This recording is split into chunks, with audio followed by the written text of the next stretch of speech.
আসসালামুয়ালাইকুম, hi there. আজ আপনাদেরকে traditional পদ্ধতিতে খুব সহজে ডিমের চপ তৈরি করে দেখাবো। চলুন খুব ঝটপট এই রেসিপিটা দেখে নেই। এখানে প্রথমেই আমি 2 টেবিল চামচ সরিষার তেল ফ্রাই প্যানে দিয়ে দিলাম। এবার এতে দিয়ে দিব 1 টেবিল চামচ কাঁচামরিচ কুচি, 1/2 টেবিল চামচ রসুন কুচি আর 2 টেবিল চামচ পেঁয়াজ কুচি।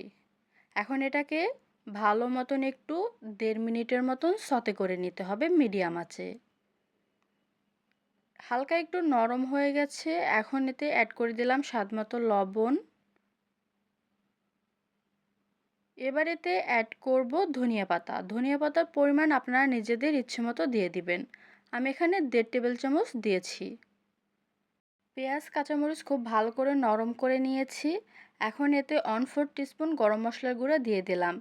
জাস্ট আর 30 সেকেন্ডের মতন এটা একটু ভেজে চুলাটা অফ করে দেব।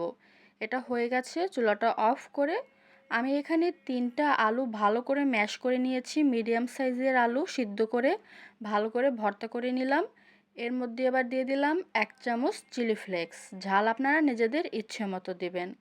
এখন এই পেঁয়াজ, মরিচ আর চিলি ফ্লেক্স দিয়ে ভালো করে আলুটা মেখে নিচ্ছি। আলুটা মাখা হয়ে গেছে, এখানে আমি 4টা ডিম সিদ্ধ করে মাঝখান থেকে কেটে নিয়েছি। আমি আলুটা ডিভাইড করে নিয়েছি। এখন হাত দুটো ভালো করে পরিষ্কার করে এবারে আমি ডিমটা আলুর মধ্যে ভালো করে দিয়ে তারপরে চপটা রেডি করে নিচ্ছি। আপনারা চাইলে কিন্তু এটা সংরক্ষণও করতে পারেন।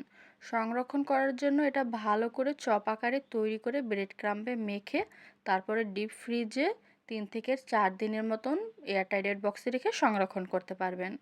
আমার চপগুলো রেডি। এখন একটা ডিমে আমি অল্প একটু লবণ দিয়ে ভালো করে ফেটিয়ে নিচ্ছি। আর এতে দিয়ে দিব 1 টেবিল চামচ পানি। এবার আবারও ভালো করে ফেটিয়ে নিব।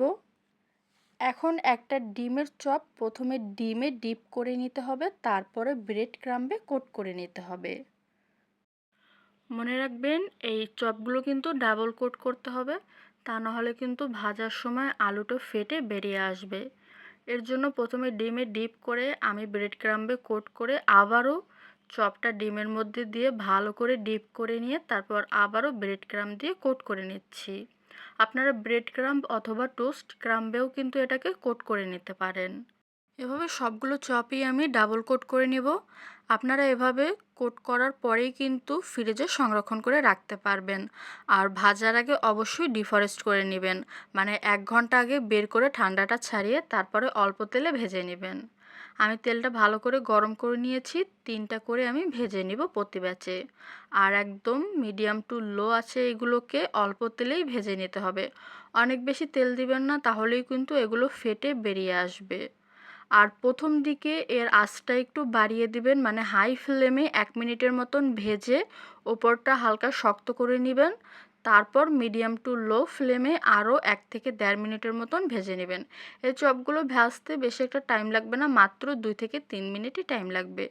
দেখুন 2.5 মিনিটের মধ্যেই আমার চপগুলো রেডি। এখন আমি তেল থেকে ভালো করে ছেঁকে তুলে নিচ্ছি। মাত্র অল্প কিছু সময়ের মধ্যে দারুণ একটা চপ কিন্তু রেডি হয়ে গেল। ইফতারিতে বানিয়ে ঝটপট খেয়ে নিন। আর আজকের রেসিপি ভালো লাগলে অবশ্যই লাইক, শেয়ার, কমেন্ট করবেন। Thank you so much. আল্লাহ হাফেজ।